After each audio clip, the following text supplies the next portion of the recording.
Ah yes, the Range Rover, the car that put automotive luxury on the map in the Gulf region. It first started with the original Land Rover Defender, which you can still see quite a few of them roaming around the Northern Emirates. What we have here is essentially the great-great-granddaughter of that. This is the new Range Rover Autobiography, the short wheelbase version that is codenamed the P530.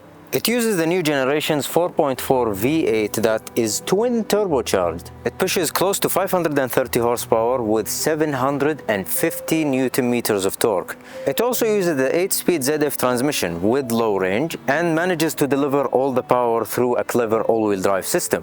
All of that means it can manage to go from 0 to 60 in just 4.6 seconds, which is pretty quick for a 2700 kilogram car. And the exterior is nothing short of the word elegance. The body is smooth and streamlined and has pretty nice curves. And if you take a step back and look at it, you can immediately see that the body is very aerodynamic. If we start at the front, you will know what I'm talking about as soon as you lay eyes on the front grille. It sits flush with the rest of the bumper, giving you that feeling of it being a singular piece, although it is still pretty much a grille. The headlights are LED with the signature DRLs of Range Rover, and it also has image projection. It also comes with these 23-inch diamond-cut wheels as an optional extra, which are wrapped in 285/40 R23 Pirelli Scorpion tires. The side profile looks pretty much the same apart from a few things, such as this plastic decorative piece that is stamped with the word autobiography to let everyone around you know that you're driving an autobiography.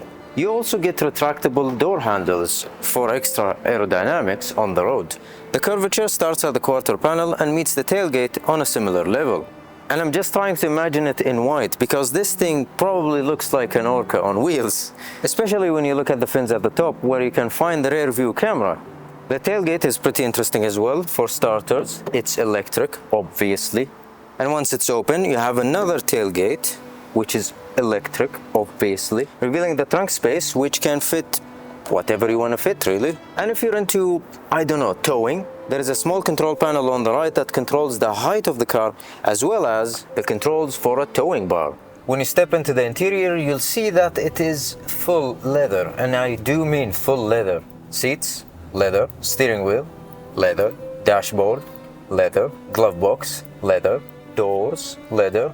Roof lining, leather. Even the sunshade is made of leather. Well, half of it is fabric, but it still counts. You do also have aluminium and real genuine wood that is integrated in the interior. You can find it on the center console, the doors, and some parts of the dashboard. You also get a bunch of other things, such as heated and cooling seats for both the front and the rear. They both have massage functions as well, with multiple combinations for your utmost satisfaction. Oh, it's time to use the sunshade. Well, what if the sun is coming from the side? Don't worry. Got another one. In front of you, you have an LCD screen that tells you everything you need to know about your car's status. And in the middle of the dashboard, there is another screen that controls many things, such as driving functions, Android Auto, Apple CarPlay, your seat functions, the 360 camera. It also tells you about how it separates the air quality in the cabin from whatever the common peasants are smelling outside. You also have the climate controls in the screen, but if you hate climate control in screens like I do, they have all the climate controls laid out underneath the screen. You get two rotary discs for both sides where you can control the temperature. If you push it, you can control the temperature of the seats, and if you pull it, you can control the fan speed. Between the rotary dials, you have haptic feedback buttons, where you can sync the AC, choose recirculation, and even a shortcut that takes you to seat controls on the screen immediately. And I like this a lot. It's very intuitive as well. So I just want to turn on my massage seats, just click on the haptic button, choose where I'm sitting, and just turn on the massage seats. Very nice. On the steering wheel, you have a heating function, adaptive cruise control, and speed limiter if you want to choose that as well, and the aluminum paddle shifters to control your 8-speed transmission. You have this very minimalistic gear lever that just fits perfectly in my hand, which is funny enough isn't made of leather. I don't know what the philosophy behind it is, but if I was Range Rover, I would probably turn it into leather. It's made of what feels like hard Alcantara. I don't really know how to describe it other than that. But right next to it, you have a dial where you can control all the driving modes. which we'll go through very quickly. When you first turn on the car, it's automatically set into comfort mode. Go to the left and you start going into eco mode and then dynamic, which is essentially sports mode. It stiffens up the suspension, makes the engine response better, and it changes your gauge cluster into something sporty. And then if you start turning the dial to the right, you'll start getting to grass, gravel, snow program, which combines all three into one. Mud, which you definitely want to stay away from. Not the program, but mud in general. Sand, which puts a diagram in front of you that shows you where the power is going to which wheel individually, shows you the current state of your locking differentials, and where the load is distributed on each suspension. Next to it is rock crawling mode, and then the final two are weight program, which is essentially river crossing, and your own configurable mode. And if all of that confuses you, just press the dial down and let the car handle it. You also have a small storage space over here. Well, I say small, but I can fit my whole hand in it. And if that's not enough, in front of it you have a sliding door that reveals more storage space. But that's not the end of it. If you notice, there is a small tab over here, which when you pull on, reveals two cup holders. Now that's genius. And on the front sliding door, you have another pocket of storage with another Type-C socket. And if that's not enough, there is also a place for wireless charging. This car just does not stop surprising you.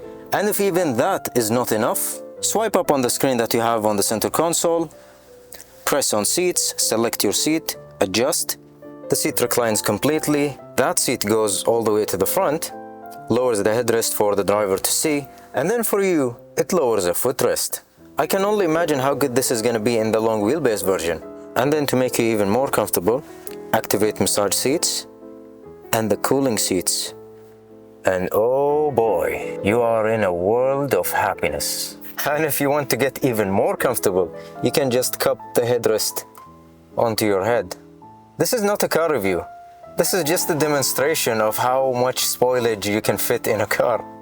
And the way it drives is nothing short of comfort perfection.